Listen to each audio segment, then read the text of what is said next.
Hello everyone. So জিএসটিতে আমরা আসলে কতটুকু অংশ অ্যান্সার করব বা কয়টা প্রশ্ন আমরা দাগাবো সেটা তোমরা অনেকেই আস্ক করেছো যে ভাইয়া লাস্ট মিনিটে এসে একটু আমাদেরকে বলেন যে জিএসটি ভর্তি পরীক্ষাতে আমাদের কতটুকু দাগানো উচিত, কারণ এটার উপর অনেক কিছু ডিপেন্ড করে। তুমি হয়তো বা আগে ভর্তি পরীক্ষা দিছো, সেক্ষেত্রে দেখবা যে তোমার এই দাগানোর স্ট্র্যাটেজির উপরে কিন্তু তোমার চান্সটা মিস হয়ে গেছে। ঠিক আছে, সো এটা কিন্তু খুব ইম্পর্টেন্ট, আমাদেরকে একটা মাইন্ডসেট নিয়ে যেতে হবে যে আমরা কতটুকু প্রশ্ন দাগাবো। এখন আমি সবাইকে যেটা সাজেস্ট করি যে তুমি যদি খুবই নর্মাল একটা স্টুডেন্ট হও, ধরো তুমি পারতেছই না বা তোমার অনেক অনেক গ্যাপ, তুমি জিএসটির একটা সিট এনশিওর করতে যাচ্ছ, সেক্ষেত্রে জিনিসটা তোমার কাছে হাস্যকর মনে হলেও সত্য, তুমি যদি 50 নাম্বার দাগায় আসতে পারো, 50টা প্রশ্নের অ্যান্সার দিয়ে আসতে পারো, তাহলেও একটা সুযোগ থাকে যে তোমার চান্সটা হইতেও পারে। ঠিক আছে, একটা লাস্ট মানে ওয়েটিং থেকে হইলেও তোমার একটা সিট আসতে পারে, এটা হলো প্রথম কথা। তো যারা মানে বেশিরভাগ যারা পড়াশোনা না করে গুচ্ছতে যায়, তারা কি করে, তারা ধুমায়া দাগায়, এই 100টাই দাগাবে, পরে দেখবে যে তার মার্ক হলো মাইনাস হয়ে গেছে, মানে মাইনাস হয়ে 30 তো পায় নাই, দেখবা যে সে গুচ্ছ তার থেকে নাম্বার পায়, সে -2.5 পেয়ে বসে আছে। তো যাতে এরকম না হয়, তোমার যদি প্রিপারেশন খুবই খারাপ থাকে যে জঘন্য পড়ি না আমি, তাহলে তুমি ধরো লাস্ট মিনিটে এসে প্রিপারেশন নিচ্ছ। আর অলরেডি গুচ্ছের জন্য শেষ মুহূর্তে কিন্তু আমাদের যে সাজেশনগুলো আছে এগুলো জাস্ট পড়ে যাও তুমি, 50+ মার্ক যদি তুমি অ্যান্সার করতে পারো, তোমার সম্ভাবনা থাকবে একটা সিট অন্তত তোমার আসতে পারে। ঠিক আছে, তো এই ব্যাপারটা একটু মাথায় রাখবা।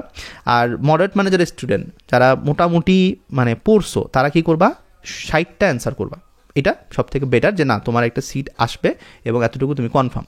বাট একটা জিনিস বলো যে এই জায়গাটাতে ইম্পর্টেন্ট যে ব্যাপারটা থাকবে সেটা হলো যে প্রশ্ন স্কিপ করা মেন্টালিটি কিন্তু তৈরি করে গুচ্ছতে যাইতে হবে। ঠিক আছে, কারণ গুচ্ছতে তুমি চাইলেও সব কিছু অ্যান্সার করতে পারবে না, হয়তো সেটা সময়ের অভাবে হোক বা প্রশ্ন যদি একটু টাফ থাকে, ক্যালকুলেশন যদি একটু টাফ থাকে সেটার অভাবে হোক। তো যারা মডারেট মানের প্রিপারেশন নিছো, যারা একটা যে সিট চাও, কনফার্ম করতে চাও, তো সেক্ষেত্রে আমি বলবো 60+ পাইলে তুমি মানে 60 মার্ক যদি তুমি অ্যান্সার করো পরীক্ষার হলে, এখান থেকে যদি কয়েকটা ভুলও যায় তারপরে তোমার চান্স হবে গ্যারান্টি। সো 60+ মানে 60 মার্ক অ্যান্সার করা ট্রাই করো মডারেট মানের স্টুডেন্ট। এখন হচ্ছে যারা মোটামুটি ভালোই প্রিপারেশন নিছো, এখন তোমার এক্সাম দিচ্ছ তুমি আমাদের এখানে, মডেল টেস্টে তোমার মার্ক 60-70 আসতেছে, তো এক্ষেত্রে তুমি কী করবা, এক্ষেত্রে তোমার কাজ হবে তুমি 70 বা 70+ অ্যান্সার করা ট্রাই করবা। ঠিক আছে, 70+ অ্যান্সার করলে তোমার পছন্দের যে ভার্সিটিগুলো আছে সেগুলোতে তোমার ভালো একটা সাবজেক্টে চান্স মানে আসতে পারে। তো আরেকটা জিনিস বলি, সেটা হচ্ছে দাগানোর ক্ষেত্রে একটা জিনিস সতর্ক থাকবা, সেটা হলো রিস্ক যাতে বেশি না হয়ে যায়। যেমন ধরো তুমি 70টা মানে শিওর হচ্ছ না, তো সেক্ষেত্রে 70+ যাওয়ার কোনো দরকার নেই, 70টার মতো যদি হয় সেক্ষেত্রে তুমি চাইলে 75-76টা দাগাইতে পারো, কোনো প্রবলেম নেই।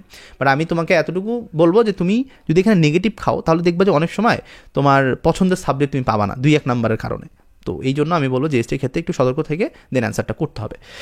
যাদের প্রিপারেশন টপ নচ, অর্থাৎ তুমি খুবই সুপার লেভেলে প্রিপারেশন নিচ্ছ, এখন তোমার ভর্তি পরীক্ষায় নাম্বার আসতেছে, বেশ ভালোই নাম্বার আসতেছে, 70-75 কন্টিনিউ আসতেছে, সেক্ষেত্রে তুমি 80+ দাগাইতে পারো, 80+ দাগাতে পারো। বাট আমি কখনোই তোমাকে 90+ দাগানো সাজেস্ট করবো না, 90+ দাগালে আবার রিস্ক হয়ে যায়, তখন দেখা যাবে যে কোশ্চেন তুমি মানে ওভাবে বুঝবা না, এবং সুপার ট্যালেন্টেড কেউ যদি না থাকে তাহলে কিন্তু 90+ দাগানোর দরকার নেই। ঠিক আছে, আর যারা কিচ্ছু জানে না, যারা 1 ফোঁটা প্রিপারেশন নেয়নি, এরা কী করবে, 100টা প্রশ্ন দাগায় আসবে, দেন ফেল করবে। তো 100টা প্রশ্ন সাজেস্টেডই না, মানে এটা মানে তুমি ভুলেও দাগাবা না। তো যদি তুমি এটা দাগাও তাহলে তুমি এতটুকু শিওর থাকো তোমার তো গুছোতে ইনশাল্লাহ চান্স হচ্ছে না।